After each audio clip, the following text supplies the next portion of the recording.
Hello everyone, I am Anupam Shukla from trading lab academy. और आज हम निफ्टी आज किस तरीके से परफॉर्म किया, बैंक निफ्टी किस तरीके से परफॉर्म किया, मार्केट का ओवरऑल टेक्सचर स्ट्रक्चर किस तरीके से रहा और कौन से ऐसे स्टॉक हैं जिन पर हमारी कल नज़र होगी। तो आइए इन सारी बातों पर हम चर्चा करते हैं। डिस्क्लेमर यह है कि ये सारे वीडियोस एजुकेशनल सीरीज के हैं और ये किसी भी तरीके की ट्रेडिंग या इन्वेस्टमेंट एडवाइस नहीं है। तो सबसे पहले हम निफ्टी को देखते हैं, निफ्टी का चार्ट जिस पर हम लगातार बात करते आ रहे हैं। तो ट्रेंड ओवरऑल तो बुलिश है।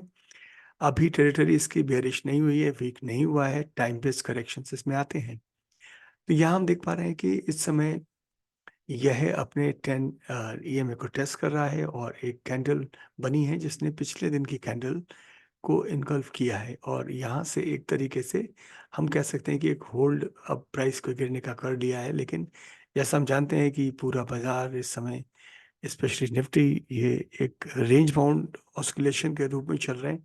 तो हम कल के लिए इसका एक अंदाज करेंगे कि ये किस तरीके से कल परफॉर्म करेगा। तो अभी जिस तरीके से बुलिश इनगल्फिंग है तो गिफ्ट निफ्टी भी हम देखेंगे। अगर बाजार इस तरीके से थोड़ा पॉजिटिव रहता है, जिस तरीके से ग्लोबल इंडाइसेस भी उस चीज़ को दिखा रहे हैं, तो हम उम्मीद कर सकते हैं कि बाजार कल गैप अप खुल सकता है, जो अभी तक के डाटा एनालिसिस के हिसाब से है। पहली बात तो हम देखते हैं, तो अगर इंटरनेशनल इंडाइसेस इस समय जो है, डाउ जोन्स 0.47% नेगेटिव में है, लाल में है। S&P भी 0.07 जो कि न्यूट्रल ही है, और नास्डॉक भी न्यूट्रल यानी हल्के से हरे निशान पे है। तो ये था इंटरनेशनल इंडाइसेस का हाल।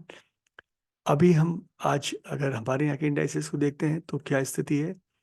तो आप जैसे जानते हैं कि आज निफ्टी प्लस 0.34 ग्रीन में था, और मिड कैप स्मॉल कैप आप देख रहे हैं तो ये दोनों लाल निशान में।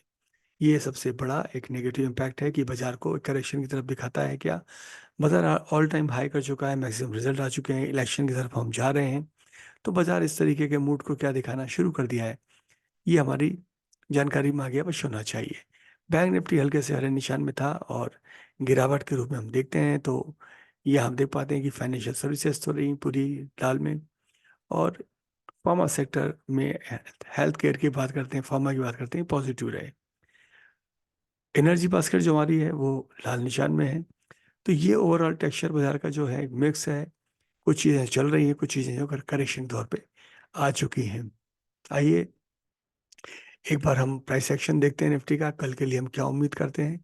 तो सबसे पहले तो आज जिस तरीके से प्राइस का डेवलपमेंट हुआ, तो प्राइस जहाँ खुला था वहाँ से करीब 11:45 के आसपास अपने ईएमएस को सेटल करके ऊपर जाने की कोशिश किया, और फिर हम देखते हैं कि 12:15 से 1 बजे के बीच में बाजार ने एक रुख ऊपर की ओर किया, लेकिन उसके बाद फिर वो लगातार ऑस्किलेट होता हुआ एसी रेंज के आसपास आके बंद हो गया, जो कि 22,200 की है। तो ये स्थिति में हम अगर देखते हैं तो आखिरी आधे घंटे के पहले वाला वॉल्यूम बड़ा स्ट्रांग था, लेकिन उसके बाद भी उसे गिराने वाला वॉल्यूम भी रेड वॉल्यूम था, वो भी बड़ा स्ट्रांग था। लेकिन आखिर में जो रेड कैंडल बनी है उसमें विक बड़ी, उसकी जो टेल है बड़ी स्ट्रांग है और बॉडी इसकी ऊपर की तरफ है। तो ये हम कह सकते हैं कि एक 22,200 क्रूशियल एरिया कल हो सकता है जिससे ये क्रॉस करने का कोशिश करे। निफ्टी में हमारे एडवांसेस जो है 28 हैं, डिक्लाइन हमारे 22 हैं, तो करीब करीब बाजार न्यूट्रल के आसपास ही इस तरीके से दिखता है। आइए नजर डालते हैं ऑप्शन चेन पर। तो ऑप्शन चेन इस समय हम देखते हैं तो 22,200 पर स्ट्रॉन्गेस्ट वाई बिल्डअप है, दोनों कॉल साइड और पुट साइड। वहीं हम देखते हैं तो 22,000 पर सबसे स्ट्रॉन्गेस्ट वाई बिल्डअप है पुट साइड में, और 22,100 पर भी अच्छा खासा वाई बिल्डअप है पुट साइड पर।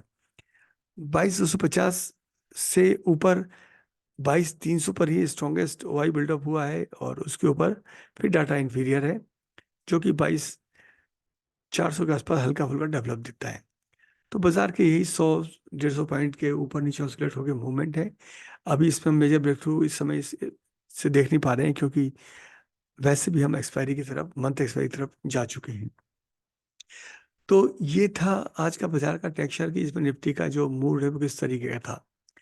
हम कल के लिए दो स्टॉक्स को और देखना चाहेंगे। इसमें पहला स्टॉक है टाटा मोटर्स। टाटा मोटर्स का परफॉर्मेंस आज काफ़ी अच्छा रहा, और ये एक स्ट्रॉन्गेस्ट कैंडिडेट है कल के लिए। तो आइए इसका एक बार हम चार्ट रीड करते हैं।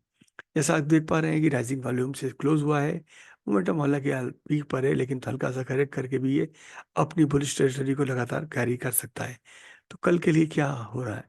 कल हम अगर बाजार को गैप अप से खुलने का उम्मीद करते हैं और जिस जगह ये प्राइसेस का बंद है, तो अगर हम इसमें एक गिरावट भी देखेंगे, तो अगर गैप डाउन भी होता है तो 962 रुपये क्रुशियल एरिया है जो सपोर्ट का काम करेगा, और उसके ऊपर जो इसका प्रीवियस कैंडल का जो विक है उसके ऊपर ही अगर क्रॉस कर जाता है तो फिर इसकी जर्नी लगातार ऊपर होती रहेगी। तो ये लेवल है 963 का। अगर ये लेवल क्रॉस करता है तो इसमें 1 से 1.5% के मूड और इसकी चाल को हम देख सकते हैं। आइए नजर डालते हैं अगला स्टॉक, जिसको कि हम कल काफी करीब से देखेंगे, और वो स्टॉक है BHEL का। आखिर ऐसा BHEL में क्या है? तो BHEL में हम देख रहे हैं कि इसमें जो गिरावट थी आज पूरे दिन एक सार रही, एवरेज कम नीचे आ गए, लेकिन आखिरी का वॉल्यूम बहुत ज़्यादा स्ट्रांग है। हालांकि स्टॉक शॉर्ट कवरिंग में है, तो ये अभी अपने 20 EMA को टेस्ट कर रहा है। तो यहाँ से इसका जो मूड है वो मालूम पड़ेगा कि अगले आने वाले दिन में इसमें कोई ट्रेड मिलना है बुलिश डायरेक्शन में कि नहीं। तो ये कल हम इसका इंतजार करेंगे कि जिस तरीके से इसने 10 EMA को टेस्ट किया है स्ट्रॉन्गेस्ट वॉल्यूम के साथ में, तो कल ये यहाँ से तेजी से रिकवर करता है कि यहाँ फिर ये अपने को नीचे की तरफ ले जा करके आसपास एक रेंज में झुलाता रहे। तो ये थे आज के स्टॉक और निफ्टी के बारे में एक हमारी ऑब्जर्वेशन।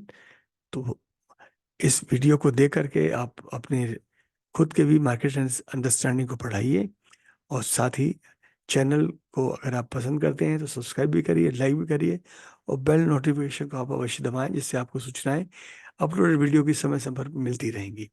बहुत बहुत धन्यवाद।